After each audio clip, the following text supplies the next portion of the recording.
Assalamualaikum warahmatullahi wabarakatuh. Hari ini kita akan belajar kembali tentang mendelay. Pada video sebelumnya sudah saya sampaikan tentang bagaimana memasukkan dokumen referensi ke dalam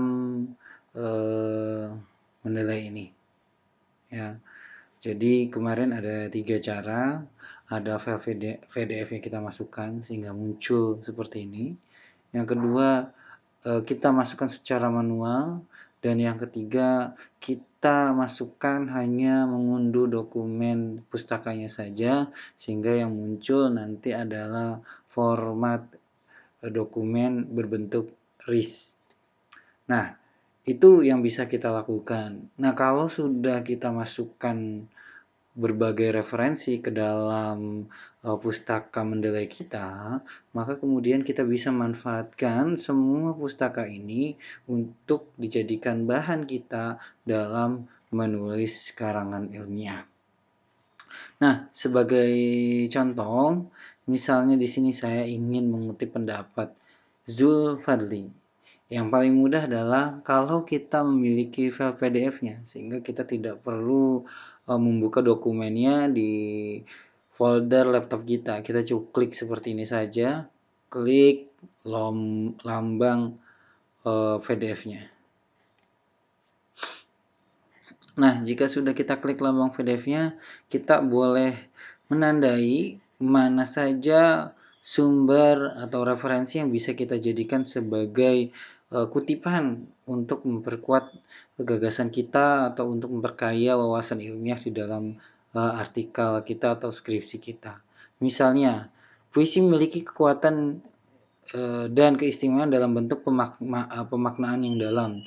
Jaring kata yang pendek dan padat mampu mengusung makna pemikiran dan pesan yang disampaikan oleh penulis tanpa harus memberikan kata yang begitu panjang. Oke, ini yang kita mau kutip. Nah, pesan saya kalau kalian yang ingin menulis skripsi, kita bisa mengarsir kutipan ini gitu ya. Kemudian bisa kita highlight ya, sehingga ketika kita mencari sumber kutipannya, kita akan mendapatkan referensi tersebut ketika kita cari. Ya, itulah kalau kita misalnya kita highlight atau kita beri warna lah. Ya, ini kan sudah ada nih warnanya ya. Nah, itu ada highlight gitu ya. Warna ini bisa kita ubah-ubah sesuai dengan selera kita. Misalnya kita mau warna pink, yang perempuan biasanya suka warna pink gitu ya. Nah, kita ubah warna pink, highlightnya jadi warna pink gitu.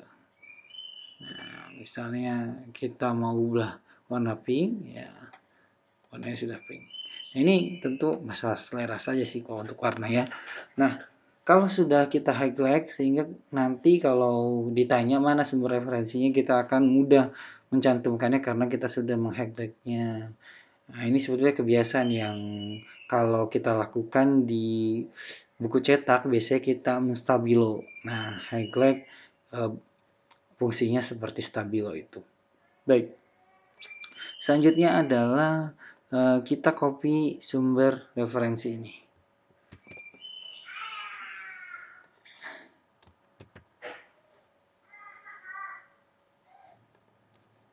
Baik, setelah kita menyalin dan menempelkan di Microsoft Word kita, maka sudah kita dapatkan suatu kutipan langsung. Sebetulnya ini kalau kita salin tempel begitu saja, ini adalah kutipan langsung. Nah, saran saya untuk membuat karangan ilmiah sebaiknya tidak menggunakan kutipan langsung. Kalau kita menggunakan kutipan langsung, nanti tulisan kita akan terdeteksi melakukan plagiat. Karena mengapa demikian? Aplikasi pendata plagiat checker itu begitu ya. Nah, itu biasanya mendata kemiripan kalimat, kemiripan paragraf, sehingga sebaiknya kita ubah format ini menjadi kalimat tidak langsung sehingga tidak terbaca sebagai suatu kemiripan atau kesamaan. atau plagiat seperti itu. Nah, di sini sudah ada kalimat yang cukup panjang. Ini kita bisa ambil intisarinya saja, mau menyampaikan apa terkait dengan puisi ini atau pengertian puisi ini. Misalnya kita ingin sampaikan seperti ini. Saya buat baru lagi saja.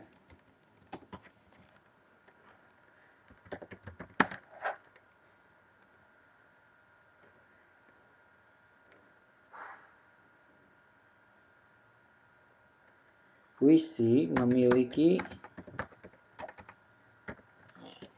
kalau kita masih memiliki, masih similarity nih. Cerpen dan puisi adalah dua hal yang berbeda.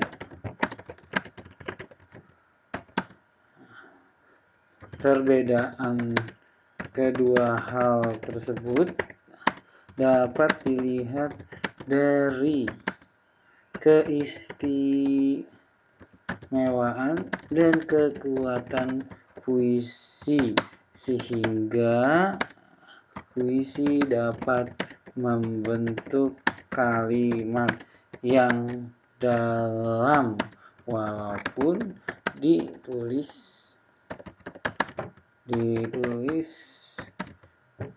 dalam kalimat yang pendek dan padat. Oke, sudah kita buat kutipan tidak langsungnya yang tentu saja berbeda dengan kutipan sumbernya, tetapi memiliki ciri-ciri pendapat yang sama. Nah, itu tips memparafrasekan suatu kutipan. Nah, ini penting sekali kalau kita ingin mempublikasikan artikel kita ke jurnal ilmiah. Begitu. Nah, jangan sampai kita melakukan kutipan langsung yang terlalu banyak sehingga tingkat kemiripan artikel kita sangat tinggi. Nah, itu sudah bisa disebut sebagai cacat akademis begitu. Nah, baik, setelah kita mengubah, maka kemudian kita lakukan pencantuman sumber rujukan. Oke, tadi kita sudah highlight, jadi kita tahu sumbernya dari Zulfadli, gitu ya. Kita bisa ketik nama pengarangnya, bisa kita panggil juga dengan kata kunci di judulnya, sehingga kita tidak perlu pusing-pusing, gitu ya. Nah, misalnya Zulfadli, nah ini sudah muncul. Atau misalnya Citra Perempuan, nah ini sudah muncul. Ya, biasanya saya suka memanggil suatu sumber rujukan dengan judulnya saja dibandingkan dengan nama. Kadang-kadang nama itu agak sulit dihafal. Ini selera saja. Nah, oke. Jadi cara masukkannya insert citation, ya seperti tadi. Kemudian kita ketik nama pengarang atau judulnya, kemudian oke, kalau sudah menemukan hasilnya seperti ini secara otomatis.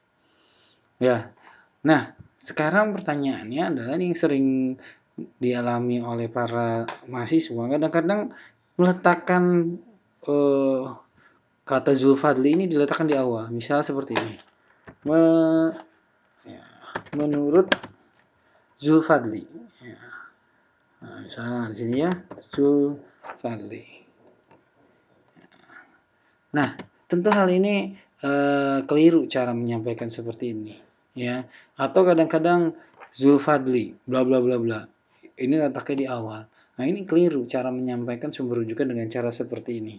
Nah, yang bisa kita lakukan adalah ini kita dengan memisahnya, ya. Nah, dengan memisahnya seperti ini, kita copy saja nama Zulfadlinya. Oke. Nah, keep manual edit saat tempat. Oke.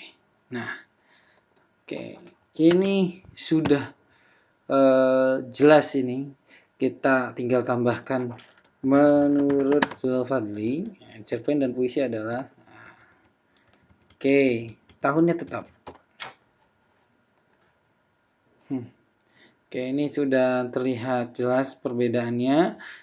Ya, yang di sini tahunnya di sini nama, di sini tahun. Nah, ini variasi yang bisa kita lakukan sebetulnya. Tapi kalau sudah kita variasikan seperti ini, format kita mengubah stylenya itu tidak akan bisa. Ya. Nah, apa itu style? Nanti kita lihat contoh-contohnya. Nah, ini misalnya saya ingin menyampaikan contoh-contoh style ya. Misalnya saya tulis puisi di sini 1, ya, oke. Kemudian, oke. Nah, ini contoh setiap style dia akan berubah. Misalnya saya ubah menjadi Harvard. Ya, ini sudah berubah keterangannya. Tadi dan-nya menggunakan dan simbol, ini pakai N. Ini tetap tidak berubah. Gitu. Oke, kita lihat lagi yang lain. IEE. Ya, ini bentuknya berubah. Nah, yang ini tidak berubah. Karena kita sudah keep manual edit. Artinya kita menyampaikan tetap pada editing yang kita buat sendiri. Seperti itu. Nah, itu kelemahannya kalau kita keep manual edit dengan cara seperti ini. Nah, tapi kalau mau konsisten, ya kita letakkan di akhir semua. Seperti contoh yang pertama. Sehingga kalau suatu waktu kita menulis artikel ilmiah di suatu jurnal, jurnalnya minta misalnya Kikago.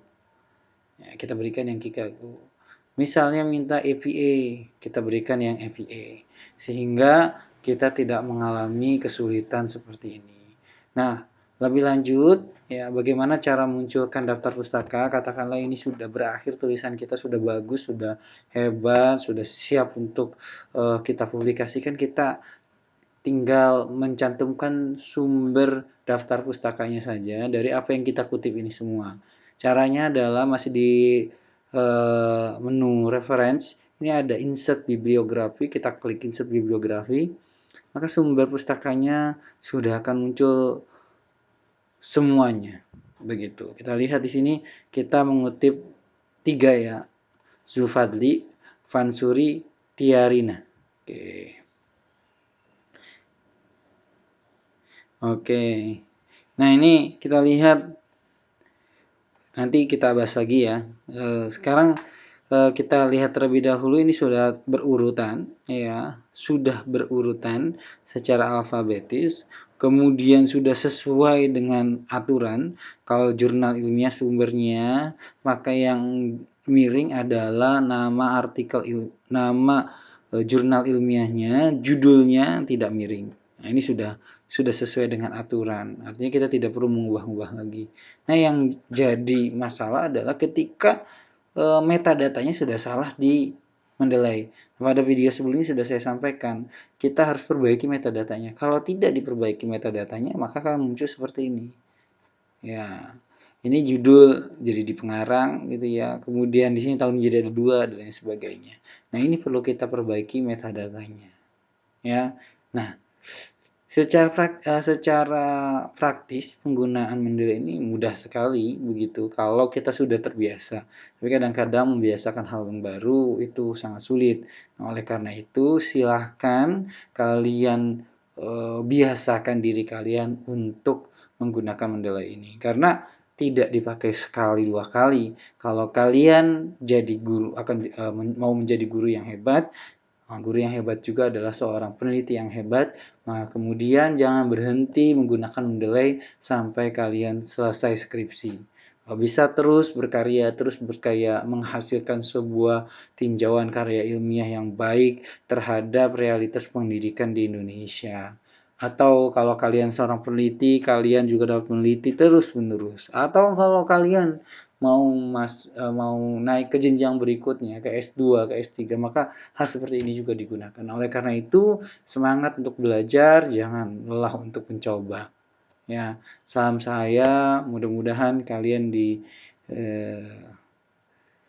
dalam belajar hal ini tidak patah semangat seperti itu, sehingga kalian bisa menghasilkan karya yang baik dengan menggunakan aplikasi Mendeley. Demikian cara penggunaan aplikasi Mendeley, mudah-mudahan bermanfaat.